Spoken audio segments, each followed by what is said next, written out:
Welcome to the Linux Spotlight. This show is dedicated to showing off the best thing about Linux, our community. This community is made up of developers, distro maintainers, YouTubers, and everyday users. Each one plays a vital role in our community, and the goal is to have a discussion with each individual about their journey into Linux and beyond. So join me now as we turn the spotlight on.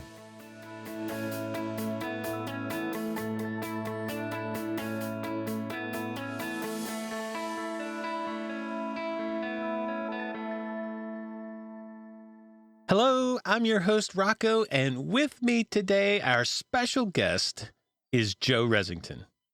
Joe, how are you? Yeah, good, thanks. Nice. Well, we have been talking about doing this interview for many, many months, and we finally got both of our schedules together and are able to do it. So it's a pleasure having you. Yeah, it's good to be here. Sorry about my terrible webcam, but you can't really buy good ones at the moment, so I'm stuck with one from the 90s. It is a terrible webcam, but we can see your face, so that's all that matters. Well, I'm normally an audio person, you see, so I had to dig this one out, especially. All right. So most people are going to know you from hearing your voice because you're an audio guy. You've been in podcasting for a ton of years. You have a huge list of shows that you have hosted, produced, edited. You have helped me so many times, even though my audio is not up to par with yours yet. You have helped me so many times over the years to fix things, suggestions, things to try. And that's the things that people will know you for. Hopefully, that's what I strive for, because I've been trying to make the audio in Linux podcasts better. I'm trying to help people out. Genius is not a word I would ever use. I think it's just experience, practice, patience. And so I've tried to kind of lift the standard of all Linux podcasts. That's kind of my contribution, as small as it might be. Well, you just said you help other podcasts out there, and I do see this happening. I see you helping like Linux Lads and other ones that you're suggesting things and helping them out. So that is a great thing. But Joe, those are the things that people know you for. What would you say to somebody that doesn't know you, that doesn't recognize your voice? Who is Joe Ressington personally? I'm quite a cagey, private person who doesn't really talk much about his personal life, I guess. Apart from that, I'm a musician, I suppose, at heart, although I've never made any money out of that. And live in London, not terribly affected by all of this lockdown business because I don't normally go out much anyway. I foster cats. Me and my wife look after cats that need rehoming. Rather than putting them in a cage, they live in our flat for a little bit, sometimes for a day or two, sometimes for several months. And apart from that, I am just one of those sad old blokes who collects expensive guitars. So you mentioned the cats. So how did you get started with that? So we had a cat for 8 years, and unfortunately he got sick and died, and we were really devastated about that. And I just couldn't face going through that again. But we did kind of want to have a cat around. Also, we're kind of not necessarily planning to stay living where we are for that much longer. And so we didn't want to have the upheaval. And so my wife said, well, what about fostering? And she explained what it was, which is, you basically look after them for a short period of time. And I thought, yeah, that sounds all right, because there's not really any responsibility or expense. We're volunteering for a charity, and that charity pays for any vet bills and food and stuff like that. So there is quite a lot of time that goes into it, because you have to deal with people and, drive cats around and, take them for their shots and that sort of thing. But you get the benefits of having a cat around without basically any of the responsibility. And also, whenever you say goodbye to them, it's a happy goodbye, even though sometimes you're a bit sad if you've bonded with them, but they're always going off to a nice, happy life somewhere, versus the alternative, which is just, terribly sad. So yeah, that's kind of why. Yeah, and you're doing a service for the charity as well, too. Well, yeah. I mean, that's what I always say to people. People kind of want to donate to charities, and it's difficult because there's often the money that you donate to a charity ends up not actually being used for the thing that you're supposed to, because there's a lot of administrative overhead and stuff, and a lot of the money just gets swallowed up by that. And so I say to people, if you want to donate to a charity, donate your time, because that is the most valuable thing you have, right? So if you, whatever the thing that you feel passionate about, whether that's homelessness or whatever, just put in some time, even if it's 1 day a week or whatever, a couple of hours here or there, help them with the website or whatever your skills are, do that. And it's very fulfilling, I find. All right. So you had mentioned music. You've been in music for a long time. So you had some bands, I take it? Yeah. So, I mean, I don't remember not playing music, if that makes sense. My brother played the drums when I was a kid. And so when I was 6 or 7, I started hitting the drums, not very well, but learned the basics of it. And then when I was about 12 or 13, I learnt guitar. And then, through school, I was in bands, and I've been in, after school, I was in a couple, one quite seriously, and we had a record deal, but then it never went anywhere. And then I was in a couple of bands after that, either playing drums or playing guitar and trying to sing. And it never really got anywhere. I also made some like more electronic stuff, and again, never really. I made music for a documentary once, which I won't tell you the name of. I'll tell you afterwards. You'll understand why. And I've done a few bits here and there, but it never really led to anything. And then I pretty much gave up on that whole thing maybe 5 years ago. Well, around the time I got into podcasting, so 6 or 7 years ago, maybe. Wow, time flies. Yeah. But now I just play on my own, and if I need a theme tune for something, then I'll generally make it. Or if I need musical transitions in a show or whatever, I'll generally make them myself. Yep. Well, so you stopped playing music, but you still collect guitars. Yeah. So It's what an kind of illness. guitars do you have? Mostly Gibsons. For those who know about it, I think I've got 2 SGs, a Flying V, a 335, a Les Paul, and I've got 1 PRS SE, but that's like a relatively cheap one. And I've got a couple of Epiphones as well. Like I said, it is a disease. I would love to buy more guitars, but I just don't have the space for them. Because the thing is, it's not like buying phones or laptops or cars or whatever that depreciate in value. If you buy guitars and look after them, then it's an investment. You're not necessarily going to make any money, and you might lose a little bit if you ding them up a little bit here and there, but it's not just money thrown away. It's money into assets, which you can then sell if you have to. I mean, the idea is that hopefully I won't have to, but you never know. Yep. Yeah, but that's a great hobby to have, dude. If you can have, if you can afford the money and the space that you need for it. So yeah, well, I don't have that much of either now. So yeah, it's kind of one in, one out is the rule. And I was planning to sell one before this lockdown stuff happened and maybe replace it, but that involves face-to-face with people, and I'm just going to hang on to it for now, I think, for another few months, see what happens. Well, nowadays you are a freelance podcaster, and we're going to get into the shows that you produce, but tell us about the podcast that you're currently involved with. So the main one is Late Night Linux, and that is every 2 weeks. We talk about a bit of Linux news, discussion topics. We've started to incorporate a bit of feedback recently, and that is with Phelim, who is a seasoned sysadmin and KDE lover, Graham, who used to be a journalist, like Linux journalist for, Linux Voice was the last magazine, and they had the Tux Radar podcast. That was when they were writing for Linux format. And so he's been using Linux for a long, long time, also KDE lover. And then Will, who was the previous director of desktop at Canonical for Ubuntu. So he was kind of in charge of the Ubuntu desktop. So he knows loads about it as well. And it's kind of has a bit of a pub feeling, that show. It's like we just get together, have a laugh, usually have a bit of a drink and then just sort of have a laugh about it. And then I kind of edit out the flubs and stuff and try and make it flow. And it generally works and is quite popular. It's my most popular show.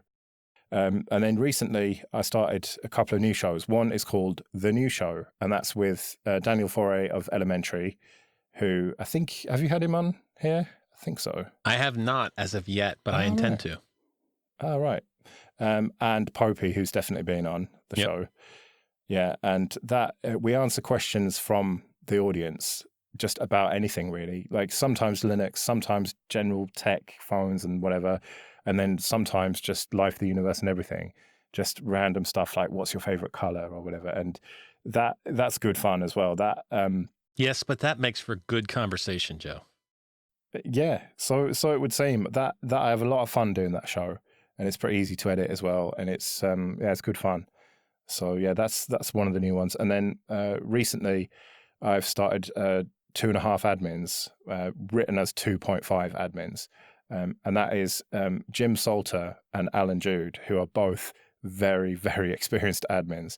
Yep. And the kind of joke is that I'm the half admin. I mean, realistically, I'm 0.1 maybe at best. But, they are so experienced with all this stuff. They know so much about it. And we've only done 3 episodes of that. So it's still fun in its feet. But we just talk about just admin-y type stuff, and also sometimes a bit of tech news as well that's kind of related. But it's mostly just me listening to them, just asking questions, and then just listening to all of this experience just pour out of them. And it's like, well, we just, already I've learned loads from them in 3 episodes. Yep. Well, again, we're going to go into them podcasts a little bit as we go down further in the episode. But before we get too deep into everything, I'd like to take you back to the beginning of your computer career. So when and what was the first computer that you used? I think maybe a ZX Spectrum, but I was so young then that I didn't really know much about it. The first computer that I properly used was an Amstrad CPC 6128, I think, with the color screen and the floppy drive rather than the tape drive. And that had BASIC on it. So, 10 print hello world, 20 go to 10 run, that sort of thing. And so I learned a few basic commands on that, but never took it very far, really. But yeah, that was the first computer I ever used regularly. Wow. That's one that hasn't been on the list yet, I don't think. So right. Take us through the progression of, how long of a time period from that point, or what computers do you get in between the time that you first hear about Linux? Well, there was that, and then pretty much nothing else for a long time apart from consoles. Like I had a Mega Drive, you call that a Genesis, and PlayStations and stuff like that. So no proper computers until I was about 19-ish, I think. And I was only interested in playing music, and it was only through recording music that I got into computers, because I was getting more into recording what I was doing and also into electronic stuff. And so I realized that, well, I can't just keep borrowing people, going around to people's houses. I need my own computer. And so I bought a computer that was terrible, and it was through learning to fix that, Windows, that I just eventually learned about partitions and all of the other stuff. I mean, this was pre-SATA days, so I had to learn about getting the jumpers right on the SATA devices and everything. Oh, sorry, the IDE devices. Yeah. And it was just sort of through that. It was because I also had quite low-end hardware, because that first computer didn't last very long. It was funny. It would overheat and just turn off. And so I took the side off and got a desk fan and pointed it at it. But then people would come over and record vocals, because I made kind of hip-hop beats, and people would come and rap over them. And so what I'd have to do is say, right, we're ready for the take, quickly turn the fan off, go, record the take for 3 minutes or whatever, and then, right, done, stop, quickly hit the fan before the computer turns off. And so I eventually replaced that with a P4, a Pentium 4, 3 gigahertz with 512 megabytes of RAM It was not even very good at the time, to be honest. And again, I wanted to get the absolute best performance I could out of that. And so I discovered this thing called Nlight. And through that, well, what Nlight does, it takes out components of Windows and slims it down and makes it more I do remember efficient. that. Yep. Yeah. And I had some of my own ISOs. You could add drivers and stuff as well. So that was nice. Like my scanner would just work without having to install the driver and everything. But one of the key things that slows Windows down, or did back then, is the security stuff. And so if you pull all of that out, it runs really fast. But then obviously it's not very secure, right? So you don't really want to be connecting to the network with it, and definitely don't want to be doing online banking and stuff like that. No. And so that's when I decided to give this Linux thing a go that my brother had been hassling me about. I think he gave me, I think it was like 4 or 5 CDs of Mandrake or Mandriva or something like that. That was pre-Ubuntu. But then it was really, I think it was Ubuntu 7.04 or 7.10 around that time that I first started experimenting with Ubuntu. And I think it was Hardy Heron 804 that was the first one that I actually used, not full time, but like for anything that needed the network. So, all my banking, all of my browsing, that sort of thing. And then I would reboot into Windows to make my music and stuff. And I kind of stuck with that really from there. But it was, can you believe that even GNOME 2 back then, I thought, it's a bit heavy, this. I wonder if there's something more lightweight possibly. And so I tried everything. I tried just all sorts of distros, right down to damn small Linux and TinyCore, and, all the way back up again. And I tried, I don't think it was called Plasma back then. I think it was still called the KDE desktop. I think it was KDE 4 then. And then discovered Ubuntu and just found my nirvana. It was just the perfect balance of usability and weight. And I'm sitting here looking at it right now. I've just used it ever since. So that was probably around about 2008, 2009, it must have been. And the XFCE version didn't change from then till now. Yeah, it's exactly the same. Literally nothing. No, what I tell you, when the Whisker menu came along, that was the cherry on top, when I could start searching, because I used to just, even when the Whisker menu first came out, I was like, I don't need to search or whatever. But then through a bit of distro hopping and trying other menus and whatever, I thought, actually, that is quite useful. So I put the Whisker menu on there, and then I've never looked back. Now, there's not really any reason for me to use anything else. So your brother was using this before you. And you come to a point where you say, I want to use this, and you install it. What are the pros and cons of that first experience with, not even so much Mandrake, but you said Ubuntu 804. That was basically the first one you were using. So what are the pros and cons if you were to tell somebody else about this new system? That's a difficult question, really, because it was a long time ago and my memory's pretty bad. But I think really the pros were that it was fast and secure, or at least felt secure to me. The cons were just the lack of software, the fact that there was no Photoshop. I had to learn this GIMP thing, and I already was fairly familiar with Photoshop. And there's none of the stuff that I used to make music. And so it was just that lack of software. So you were on a podcast that its main focus was checking out Linux distros. And this is something, to me, looking from the outside in, this is something different when I think of Joe Ressington. So, for those that don't know, are you a distro hopper at heart? Or was that out of the ordinary for you? Well, here's the thing. I'm not a distro hopper on my main machine. I suppose you could say main machines. I've got my main media machine. I've got my main desktop that I'm talking to you on now. And I've got my main laptop. But then I have a bunch of other laptops. I have just way too many. Just whenever anyone's getting rid of one, I just hoard it. I've got another reasonably good one. It's fairly old now, but it's not too bad. It's an Entroware one, an Ether. And that is my main test machine. And that is always on my desk. My keyboard sits on top of that laptop. And so I just always try out new stuff on that. And I don't sort of live on the distros that I try, but I will just, whenever I want to try anything out, I can just blow away all the partitions if necessary, or I can just create another one or whatever. And I just don't worry. There's nothing on this laptop that I care about. And so I can just try anything I want on it.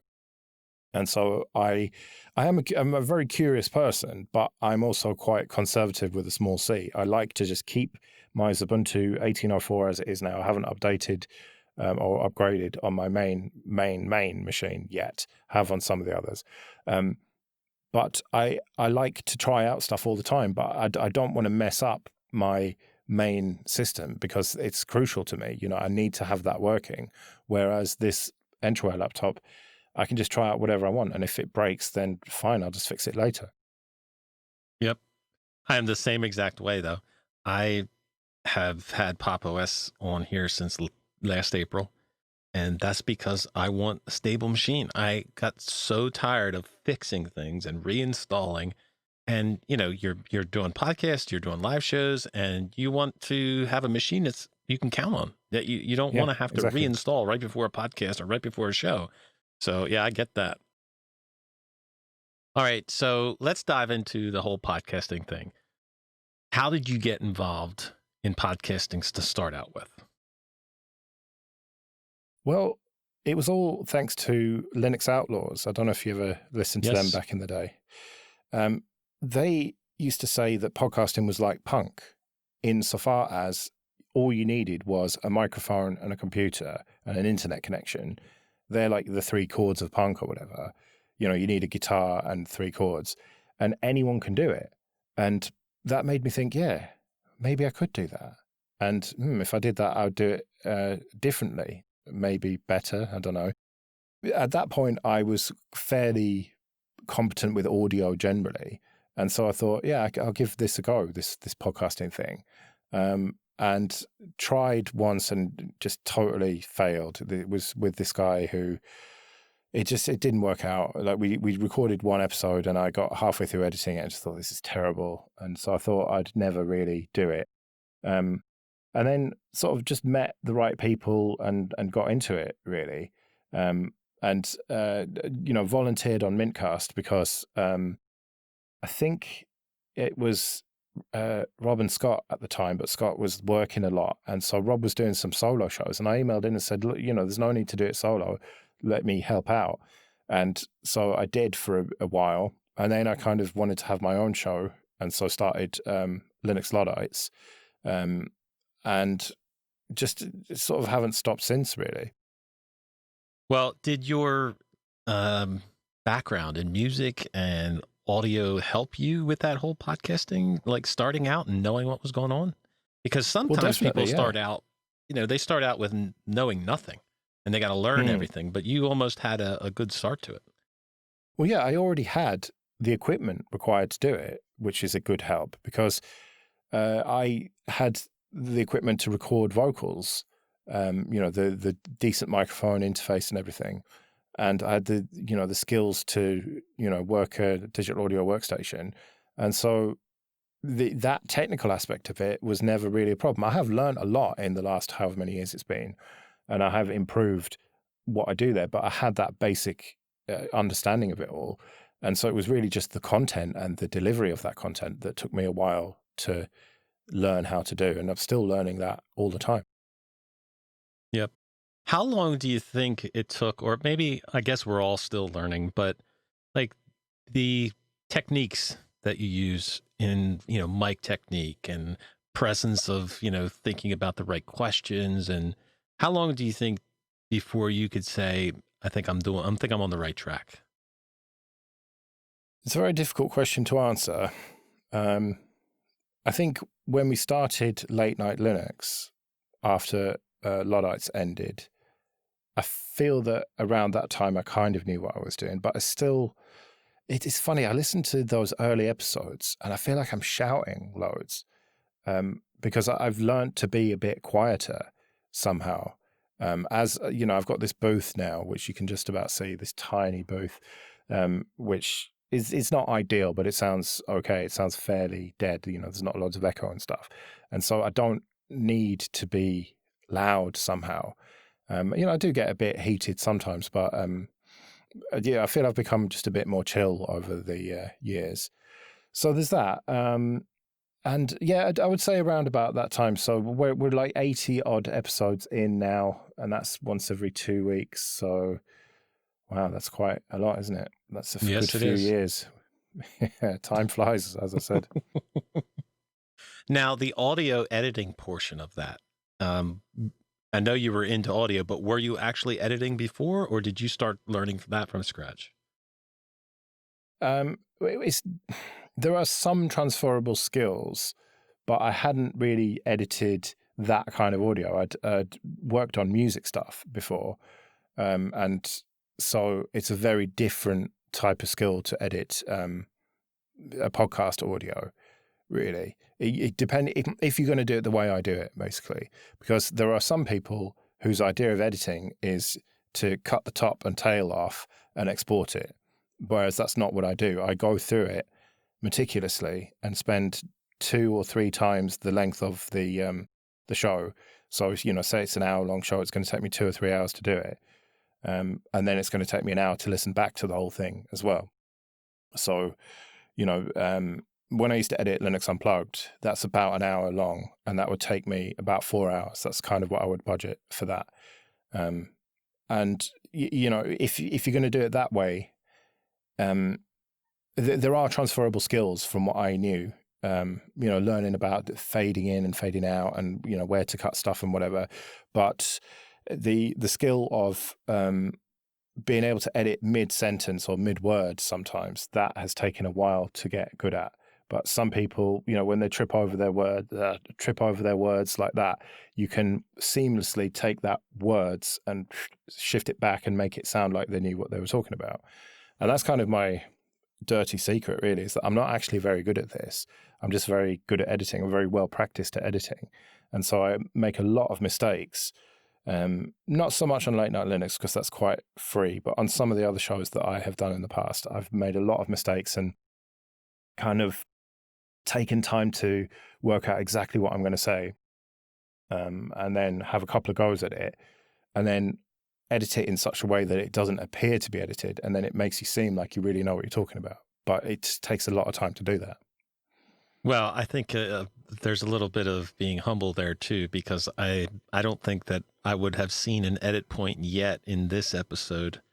Well, that's because I'm consciously aware that I don't want to have a load of jump cuts in it. And so I'm trying to just keep going, even though there's things that I've slightly messed up and tripped over words. I just keep going. It's almost like the live show feel, where I can do that, but I feel that I can often, sometimes I just say really dumb stuff and I think, no, I need to just not, I need to restate that in a way that's not dumb. Or if I say something wrong, or, this is just a conversation, right? Whereas on the other shows, there's often details about what we're talking about that I have to get across. And if I mess up those details, that's when I have to do the retakes generally. And so that's why Linux Action News was the one that was edited the most heavily, because it was very important to get those facts right. And, you'd be talking and, what was that person's name? And then you'd have to look it up. Oh, right, yeah, that's the, it was that. Stuff like that. Or, how many millions was it? And, you kind of lose where you are in your notes or whatever. And that's when you have to do the edits. But in a conversation like this, or when I did brunch with Brent, there were very few edits. I edited that, the brunch, and there were very few, because it was just a very free conversation like this. Well, you edit audio, and I asked Drew, actually, when he was on Linux Spotlight, about either loving or hating it, because usually people that edit audio are perfectionists, and they want it to be perfect. So you've been doing it for a long time, so you have to love it. Otherwise, you would hate your life. Well, why do you think I managed to get Drew hired when I was working over there? Because I don't, it's one of those weird things, right? I don't like doing it very much. I don't mind doing it, but I do like the result to be proper. It's not like I really hate it. and I would much rather do it than some other jobs. But it's not the aspect of podcasting that I like the most. Whereas Drew, I think, does really like that. He loves to get down in the weeds, and he's always trying out new plugins and new techniques and everything. Whereas for me, it's just a job of work, as they say. I get the show recorded, which is often the most fun part. I think the pre-production is the most sort of rewarding part of it, when you learn to put a show together that's going to flow. And then, that is the most interesting part of it. The most fun part is the actual recording of it. And then the editing is just, it's a bit of a slog, really. I just get my head down and do it, and I can, as I say, smash it out. If it's a short-ish show with only a couple of you, then I can do it pretty quickly now because I'm very practiced at it. So I just get that done, listen back, and then I have a great sense of satisfaction when it's done. But I wouldn't say I love doing it particularly. I'm happy enough to do it, but Right. it's not the great love of my life. Well, you mentioned Mintcast, and that being one of the first podcasts you were on. Then you started your own Linux Luddites. You had 94 episodes of that show. Mm-hmm. I listened to the first episode of that, and it was actually it's pretty rough. Well, it was actually pretty fun to listen to. But there was only you and Patty, I believe, on that episode. Yeah. So who was the original lineup, and why did you end up wrapping that show up? So it was me and Paddy. We started the show together. I think we did 20 episodes. Don't quote me, but I think it was 20. And then we realized, we need someone else, really, to liven it up a bit, because we're just two grumpy XFCE users. And so we put the call out on the show that we want another co-host. And we got a couple of people sending in, we asked people to send in a recording if possible, and we said, it doesn't matter, just do it on your phone or whatever. And we got a couple of people who seemed okay, quite knowledgeable, and then we got Jesse's recording, and it was really good. He seemed very well spoken, and he was enthusiastic. He wasn't massively knowledgeable about Linux, but he used it full time at home. And so we thought, we should ask him to do it with us. And it really livened it up. Like, it gave another perspective. He was not really a Luddite in that he would use GNOME shell and stuff. Was quite keen on new software and everything. And he did the feedback for a while, collated the feedback and everything. And so he kind of made it a bit easier for us. But then, and it really annoyed me that we didn't make it to 100. I was so annoyed about that, but it's just the way it worked out.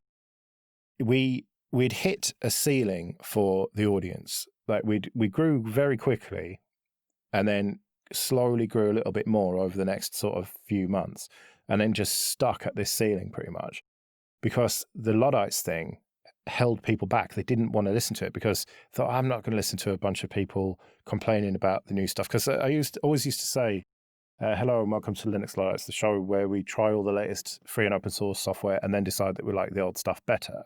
That was kind of the joke of it. And that really held us back, because most people want to hear about the new shiny stuff, and they want people to be really enthusiastic about it. And Paddy's just a bit of a miserable old man, and so am I, really. And even with Jesse, it worked, and it was a good show and everything. But Paddy was sick of being on air. Like, he was never, by his own admission, he was never very good on air. People would argue with that, but, like I've explained about the editing thing, Paddy was very difficult to edit because he'd just leave these long pauses while he'd think about stuff and whatnot. And he is a producer more than he is on-air talent. And, pre-production wise, I mean, he would usually put the shows together, and he taught me how to put shows together, basically. And, that's why when I was working over at Jupiter Broadcasting, I was keen to try and get him involved, and he was helping out a bit with Linux Action News. And then when we started Linux Headlines, he was the natural choice, as far as I was concerned, to be the producer of that show. And so he gathers all the news together and kind of puts it all together as basically a script. And then, there's some, it's not necessarily read out verbatim, but it's like heavily based on what he's produced for it. And he's very good. I don't know if you've heard that show, but it's, it's a great show. It's a very informative show. And, it's a very useful to me now that I'm not on the inside of it, that I'm, I listen to it to stay up to date. I still read a lot of news, but it is still a very handy show, and it is very well put together. So anyway, so he didn't really want to do it anymore, and I didn't really want to do that particular show anymore. And I'd kind of expressed some concerns about that I just couldn't really be doing with this anymore. And Paddy, in his usual efficiency, like a few days later, sends me and Jesse an email saying, with like detailing exactly how we're going to stop the show, and or proposing at least, and we're going to do this, that, and that. What do you think? And I was like, whoa, okay. So that only left. This was towards the end of the year, so it would be the last show of the year. Would be the last show, and so I think we had two or three shows. So we had either 4 or 6 weeks to sort it out. What was going to happen next, and so then it was, Paddy said that he didn't really want to be part of the next thing. Because he didn't have time as well. That was another thing. Like he was, like work-wise and stuff, he just was really busy. And so I spoke to Jesse, well, what are we going to do?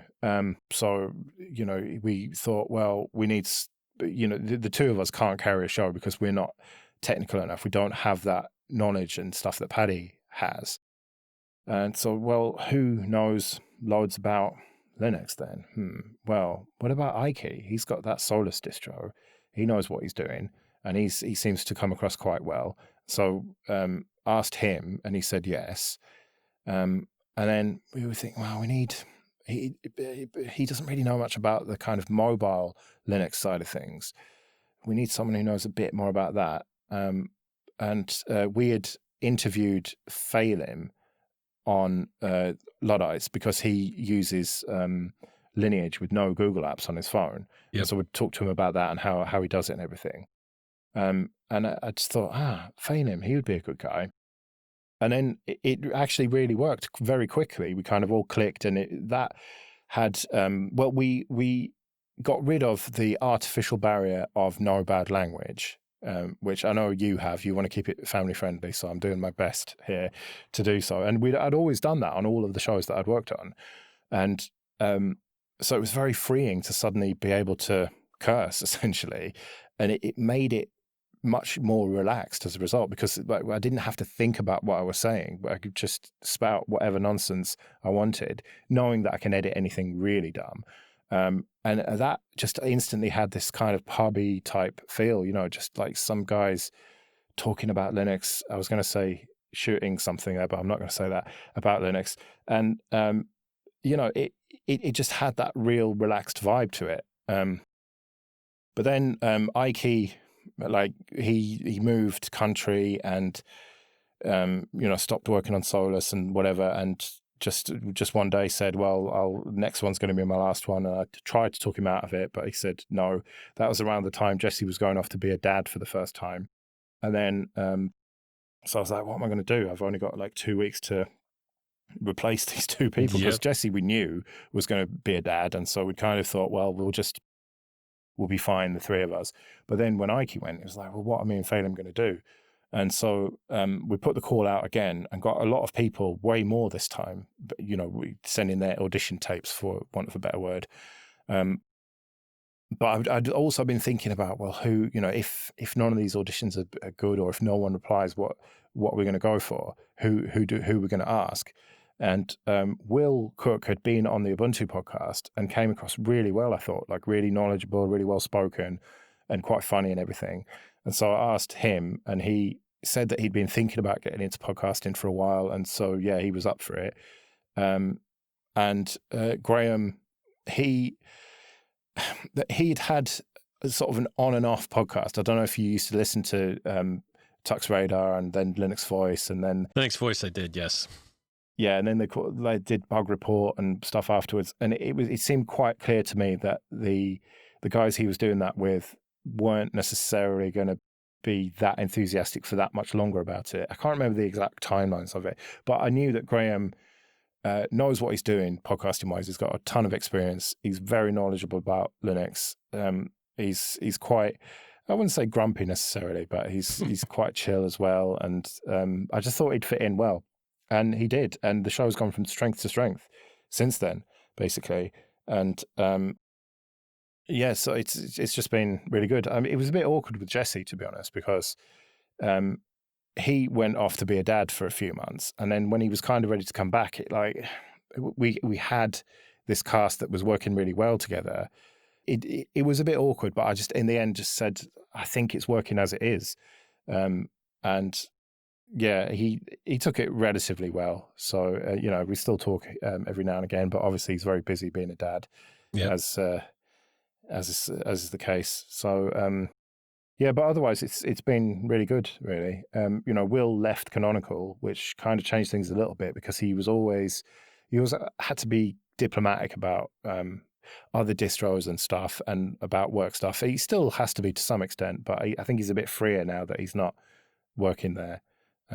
So it's I'm pleased with it. It's good fun to do, and it seems pretty popular still. So yeah, all good. It seems like the guys that you choose, all of the hosts from Ike and Jesse up to Will and Graham are, they just seem to fit well, regardless of the time frame. Like you could listen to a Late Night Linux episode with the first guys, and you could listen to one now, and they all seem to gel well together. And I think that goes more towards how you put it together. It also, has something to do with, being able to work together. But I think a lot of that has to do with how you put it together. Yeah, I suppose so. I think that is a skill. It's kind of a pre-production skill. I've got a reasonable amount of experience now. And so, if you said to me, I want to do a show about this aspect of it, who should I do it with? Then I'd probably have some idea of a good way to go on that, because you realize that if you have people who are too similar, then it ultimately doesn't really, they don't necessarily gel because there's no conflict there. Phelim is a diehard KDE man, and I'm, pretty diehard XFC. And so there's always that meme of like a bit of banter back and forth, and you don't want to be using that KDE rubbish, and XFCE, what is this, the Stone Age, stuff like that. And so it ends up working quite well. That's a superficial example, but if you have personalities that are slightly different, then it can work. Like with the new show, and like we used to do User Error together. We're all fairly similar in our outlook, but then Dan's very West Coast, stereotype West Coast American guy, and me and Popey are sort of grumpy English guys, and so there's some conflict there, like him talking about affirmations and that sort of stuff, and we just take the mickey out of him for that. So I think that it is crucial to get the right people working together to make it to get the right chemistry, I suppose. Yep, it is. That is, I think that goes higher in somebody listening to the show than the actual content itself. Because I will listen to podcasts like, for example, Bad Voltage. I will listen to Bad Voltage because of those guys on there, and not because of the content that they're talking about. Because sometimes what they're talking about is not something that I'm interested in or even goes over my head, but I enjoy listening to the show. Yeah, exactly. I mean, that's what I have learned, that people aren't necessarily listening just for the content. They're listening almost primarily really for the people on it, because you kind of get to know them. There's that weird sort of I don't know what you would call it really, but that you sort of feel like the people because you listen to them so regularly, even though they don't really know who you are. You feel like they're your friends almost. Yep. And you develop that over time with them. I mean, the weird thing for me is that a lot of the people who were on shows that I was listening to, I really am friends with now through the podcasting community. I was listening to Bad Voltage or whatever before I knew Stuart, and then just went to the pub one time when Jono was over. That was actually for the Ubuntu phone launch, the launch of the very first I can't remember what it was now. It wasn't the Maisie one. It was the BQ one. Anyway, I think it was the BQ 4.5. So that they had a big launch event in London, and they just tweeted. I think Stuart tweeted that he was in the pub and everyone was welcome. So I went along and met him, and you realise that these people are just normal people or whatever. And same with Dan and Fab from Linux Outlaws. I got to know them. I got to know Chris. I mean, the weird thing about getting to know Chris is I used to listen to audiobooks mostly. And then I one time searched on Groove Shark, no longer with us. Yep. That was a cool service for Linux, and found Linux Action Show. And that was the first podcast that I'd ever listened to. Not even Linux podcast, the first podcast. And then like fast forward however many years it is, 10 years or whatever, maybe a bit more, now I'm friends with him. Right. It's just quite a weird thing that it's part of the Linux community, but it's that subset of the Linux community, of the Linux podcasting community. And we are, fairly tight-knit, I suppose. But I bet you had at least even on your side of it, I bet you had almost a relationship with Chris just from listening to him for so long. Yeah, it certainly felt that way. Yeah. I mean, maybe not on his end, but on your end, definitely. Well, yeah, of course, yeah. But yeah, it feels like you do know the person in a way. And yeah, it's a weird thing that it's for me now, because there are quite a few people whose shows I've listened to who I've then got to know. It's not as weird anymore. It's not a weird thing that it once was. But yeah, meeting Dan and Fab for the first time at OggCamp, whatever it was, that was pretty weird.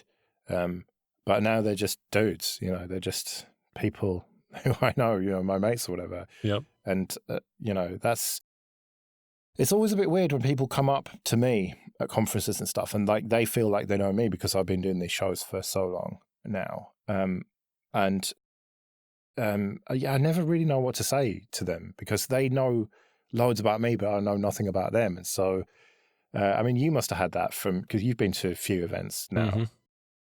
Actually, me and Zeb walked around the Southeast Linux Fest show together most of the time, and people would come up to either of us and say, "Hey, you're Zeb," because they just heard him in a conversation over there, and they heard his voice, they knew it, and they walked over and introduced themselves. And it's kind of like a little bit awkward, I guess, because you don't know them and you don't know who they are, so you don't know exactly what to say, but they know you. So yeah, that happened quite a few times, but it was still awesome to get to meet those people, regardless if you knew them or not. So yeah, it's like almost being a celebrity, but like only in a really tiny space. You could go, a block away and no one would know who you are, but then you go back into the conference or the event, whatever it is, and people know who you are. And it's like a really cool feeling to me. I don't know, maybe that's a bit narcissistic or whatever to say that, but I do like Foss Talk Live, the event that unfortunately won't be happening this year, but I've done for several years. That's really cool that like everyone kind of knows who I am, which, it sounds like such a weird thing to say, but it is a good feeling to people to constantly come up and say, "Oh, I love what you do," and stuff. It's, and then you get to know them. People who keep coming to the events, you end up developing relationships with them, and chatting, on Telegram with them afterwards or whatever. And then they end up in the situation that I was in with people who I'd listened to or whatever. Them realizing that I'm just a normal person, well, relatively normal. Yep. Well, let's get into Jupiter Broadcasting, because you were doing Late Night Linux, and then how did that whole job at Jupiter Broadcasting come about? So I was doing Late Night Linux, and Chris had enough of doing the Linux Action show. He just felt that it had just run its course. It was time to do something different. And so what he wanted to do was kind of split it up and take the news segment from that and make that its own show, which ultimately became Linux Action News. And so he asked someone else. I don't know if I think I've said this publicly. If not, he asked Wimpress basically, and Wimpress was too busy. And he said, but my mate Joe is looking for more podcasting stuff to do. And Chris was aware of what I was doing with Late Night Linux. And so we had a couple of calls and thrashed it out. And I came on board. So then every Sunday we would do the show together, and I would produce it. I was already reading quite a lot of news for Late Night Linux. I mean, I worked it out earlier, probably about 2,000 headlines a week in my RSS Oh reader. my gosh. Yeah, I mean, that's, I'm only just sort of scrolling through, and, some of them I can instantly tell that's not relevant. I don't care about that. And depending on how far behind I am, because I'll refresh it and then there'll be, well, I've been pretty on it this week. So right now there might be 20 or whatever, but sometimes I let it back up and it might be like 800. And it's like, right, I have to really sit down and just go through and really concentrate. But when I'm more on top of it, I'll stop and read a lot more interesting articles that aren't necessarily related to what I'm doing, because I'm collecting stories essentially that I'm going to talk about. But anyway, sorry, got off on a tangent there. So I would collect all the news and then collate it into, usually 6 stories that we would talk about. And so we did that show for a while. And then I can't remember exactly. I think the editor that he had, Rikai, the beard, left to do something else.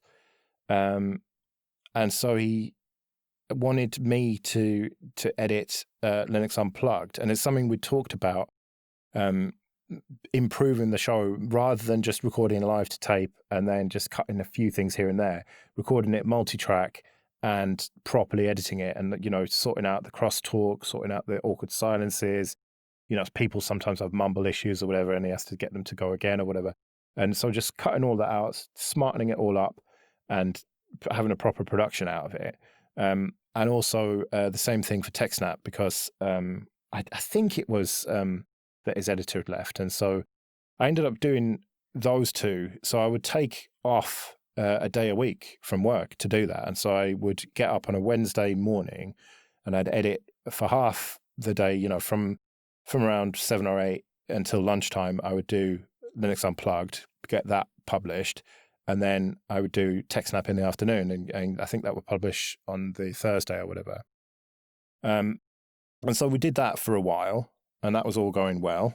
And then one day he says to me that, what if we didn't have any adverts anymore? I said, well, how are we going to pay for it? And he's like, well, the whole Linux Academy thing's going to happen. So Linux Academy then bought Jupiter Broadcasting, and they were able to take me on more or less full time. I mean, so because I was in a different country and a contract, it was a little bit more complicated. But ultimately, most of what I was doing was working on those shows.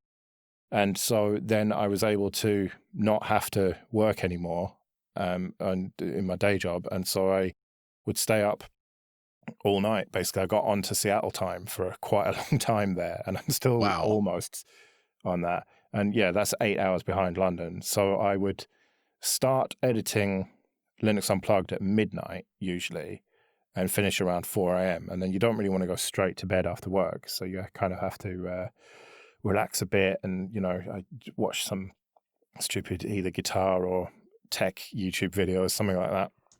And so I'd be going to bed at like 5 and 6, sometimes a bit later, if it was a tricky edit or if something went wrong or whatever.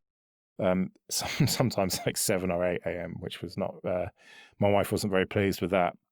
And yeah, so that I then did for about 18 months before things went wrong. And if you want to know about that, I talked about it at the beginning of, what was it, Late Night Linux 87. So maybe you could link to that, or if not, just search for Late Night Linux episode 87. And so I'm not doing that anymore, unfortunately. Yep. But I think that you ended up landing on your feet anyway. And maybe not as far as doing it and getting paid for it, but the shows that you have come out and started to produce after Jupiter Broadcasting are really good shows. Thanks, man. Yeah. Well, one of them is quite similar format-wise. It was a format that I had like partially inherited, but also made my own, really. What I was doing with User Error, I had rebooted that show and made it different from what it was. And it was we talked about making massive changes or, any sort of changes, and then realized it works as it is. It's led by the questions that we get. And so let's just keep it having a quite similar feel to what we did before with the same people.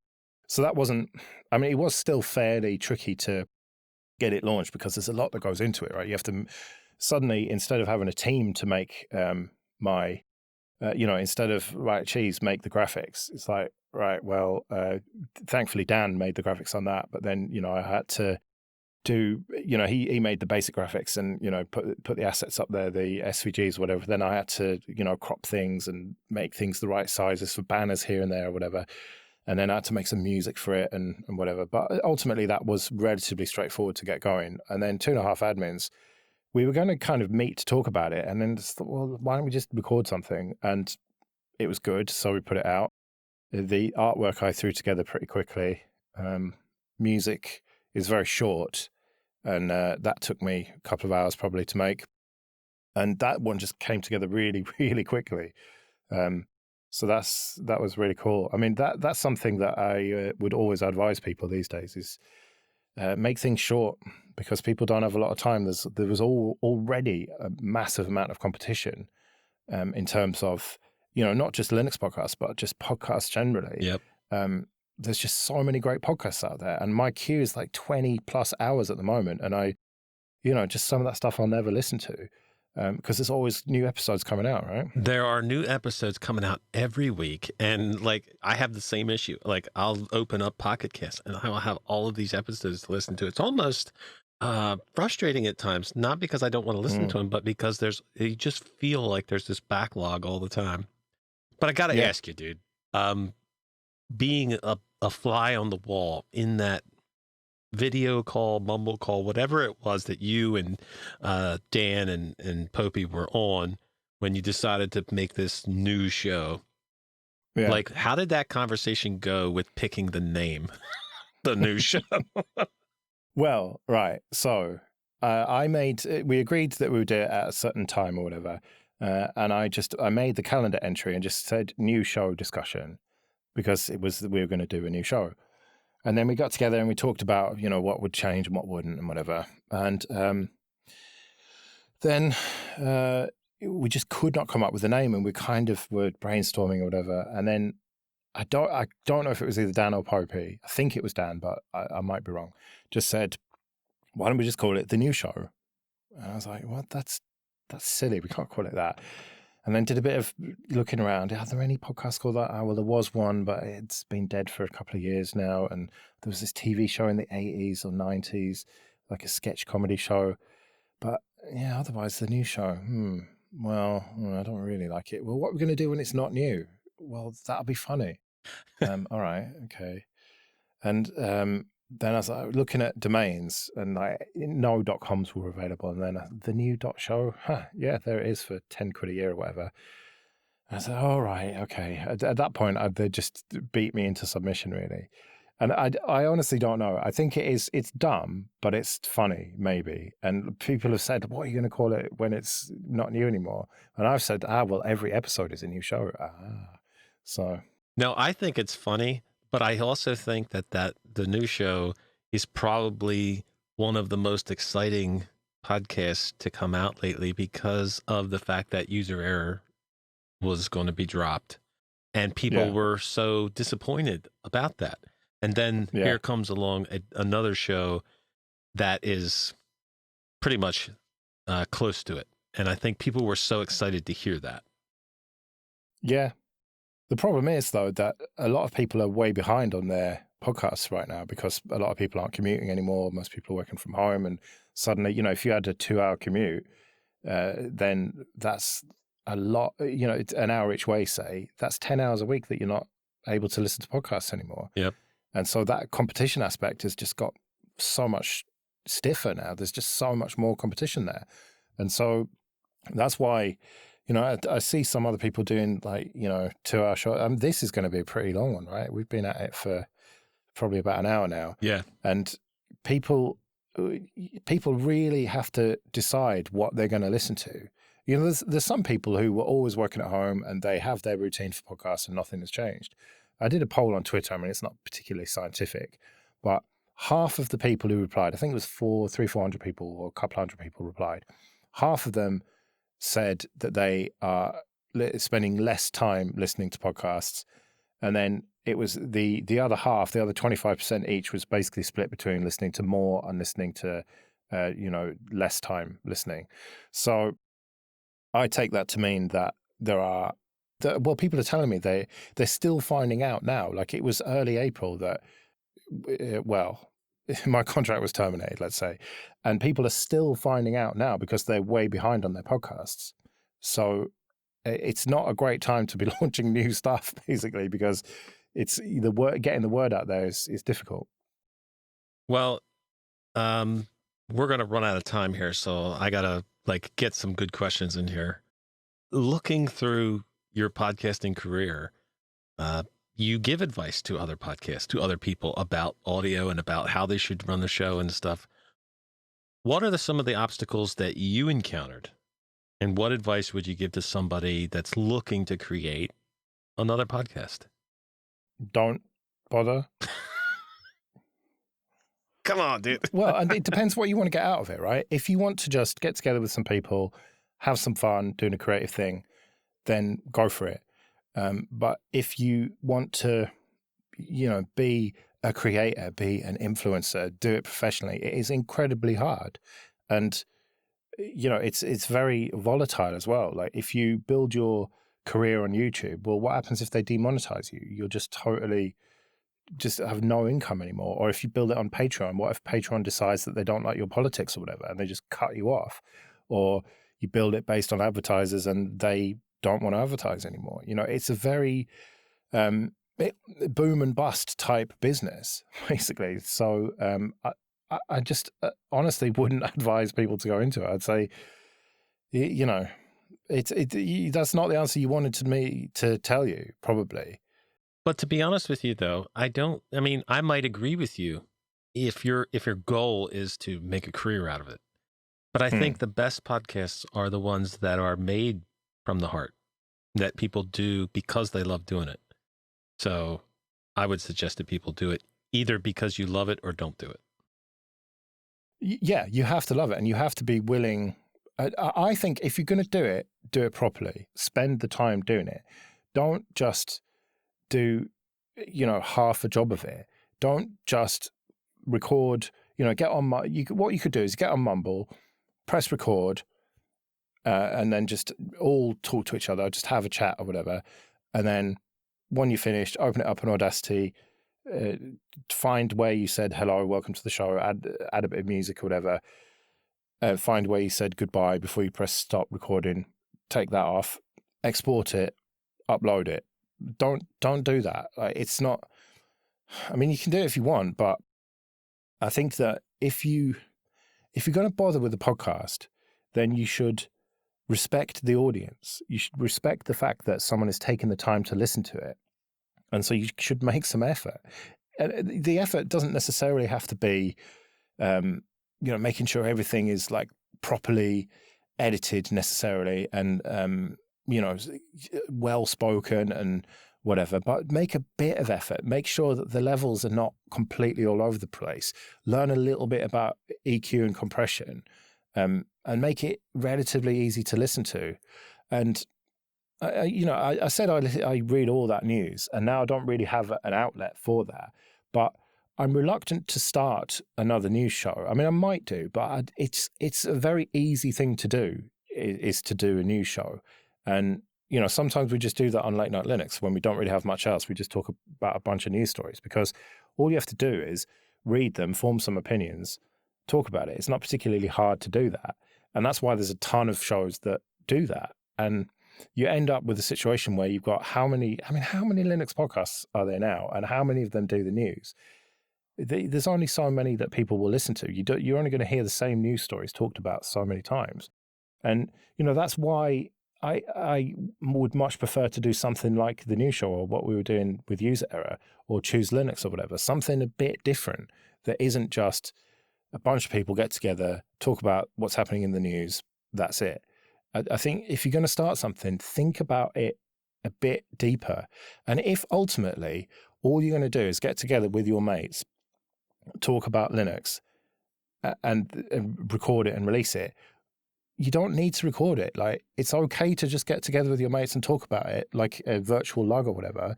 You just spin up a Mumble server, just get together, have a chat. It doesn't have to be a podcast. You could just chat to each other.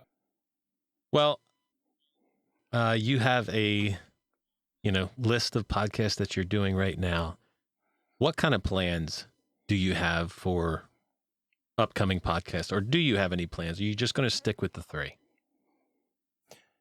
For now, I'm going to stick with the 3, but an idea might strike me, and this isn't going to be released for a few weeks, right? So I might look a bit silly if I say I'm only doing these 3, and then I've already launched another one.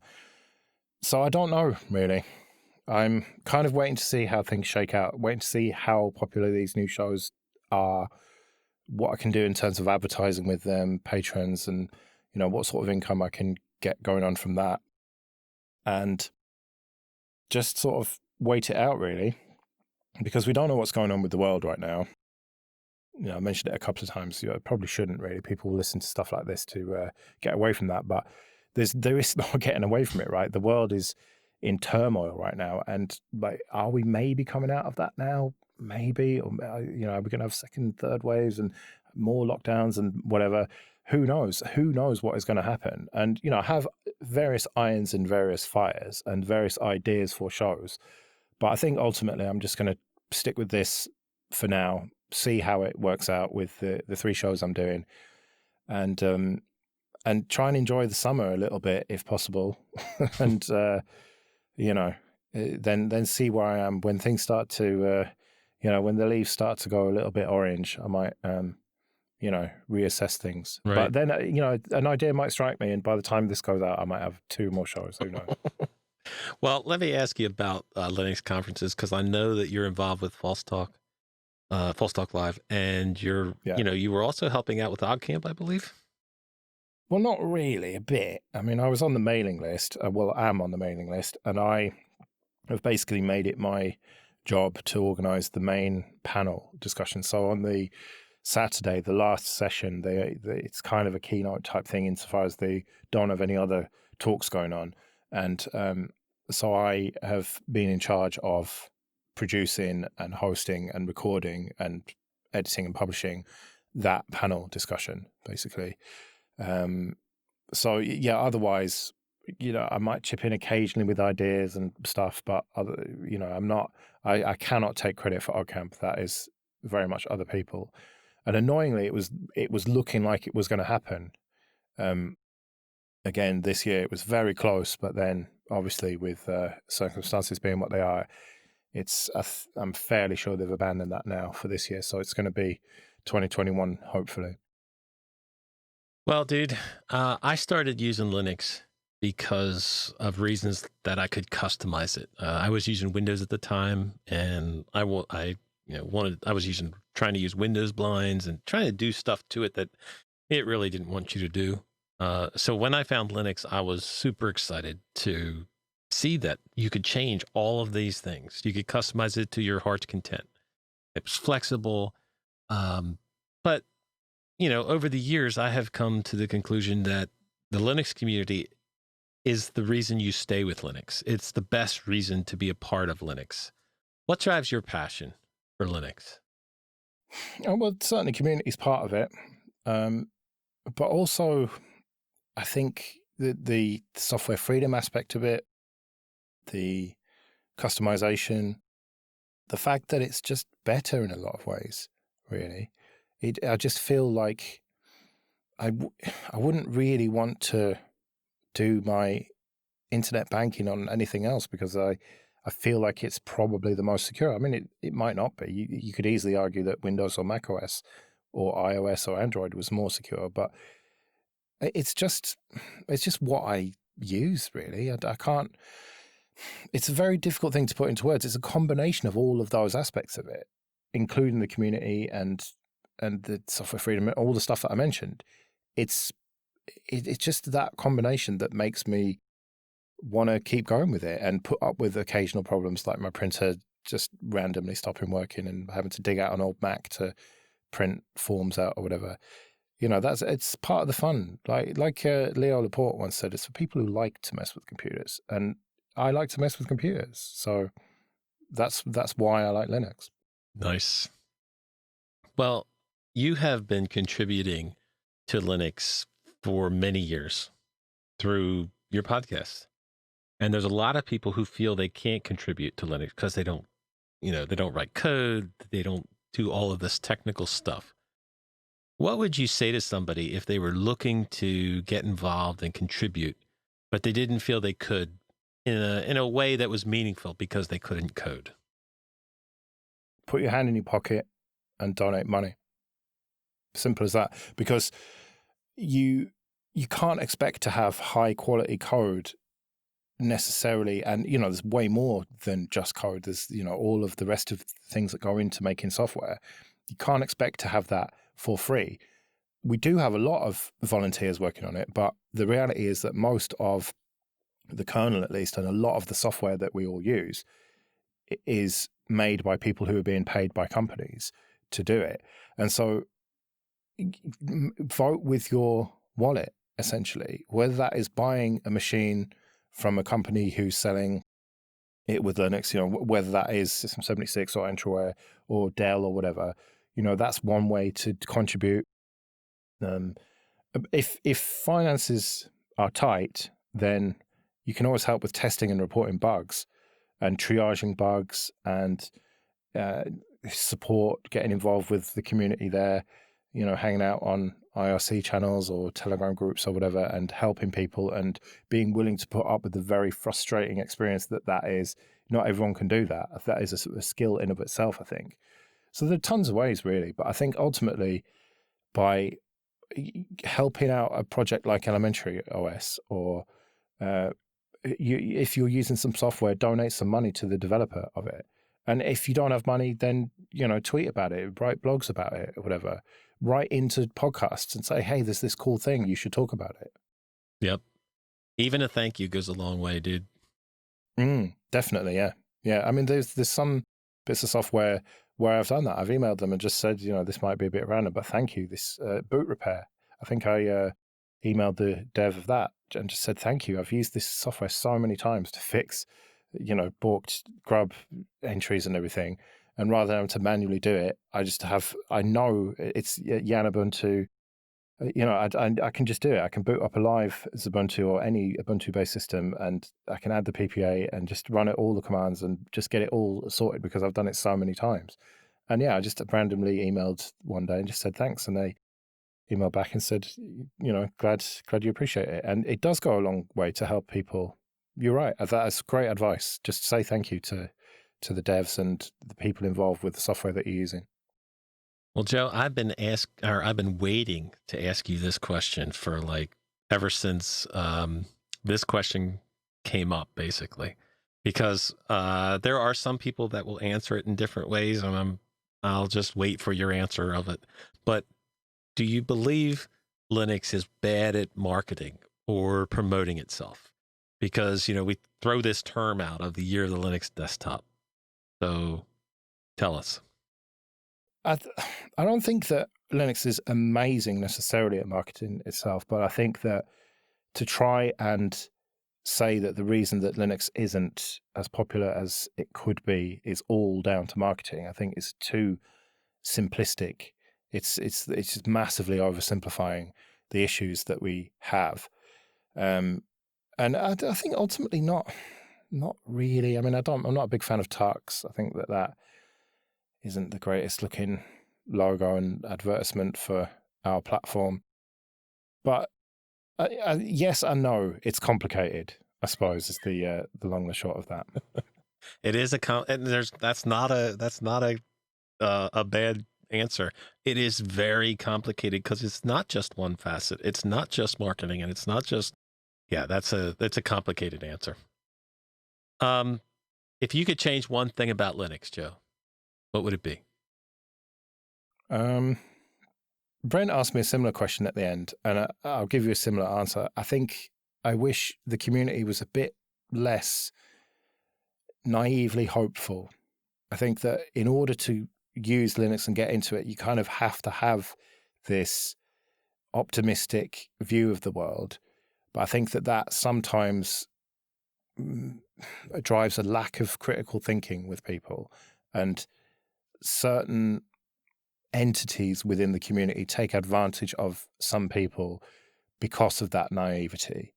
And the entities, whether it's companies or individuals or whatever, sometimes take people for a ride because of that. So I think that I wish the community had a bit more, or was willing to use a bit more critical thinking and not let things slide so much, basically. Okay, very nice. Is there anything else you want to share with people, Joe? I don't think so. Yeah, just check out the shows, which will be linked, no doubt. And yeah, if you want any editing work done, then I'm somewhat available to do that, or production, or just advice for what you're doing. If you want to start a podcast, and I don't really have like official consulting or whatever like Chris does, but yeah, I mean, I've been around a bit, so if you want advice, I mean, I can give free advice if necessary, but if you want, detailed help with what you're doing, it'd be nice to get a few quid for it. How can people get in touch with you? So either at joeress.com, JOERESS.com, there's various details there, or at Joe Ressington on Twitter is a good way to get my attention, or joeressington@gmail.com. If you email me there, I'll see it. Very nice. Well, Joe, I want to thank you for joining me, but I also want to thank you for the years of help that you've given me. When I first started Destination Linux, you were there to help us out. You got us started. You went so far as to help us with our servers and, editing, and not editing the show, but suggestions on editing. And it was a really good feeling to be able to put out a show and know that there was somebody that would be there to help you, even if we didn't always take your advice.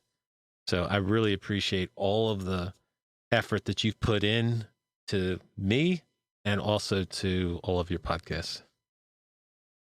Well, thanks, man. And maybe one day you'll take my advice and stop messing around with video. You are the reason I ask that question in Linux Spotlight sometimes. All right. Thank you all for joining us this week as we spotlight the best thing about Linux, our community. Until next time, long live Linux.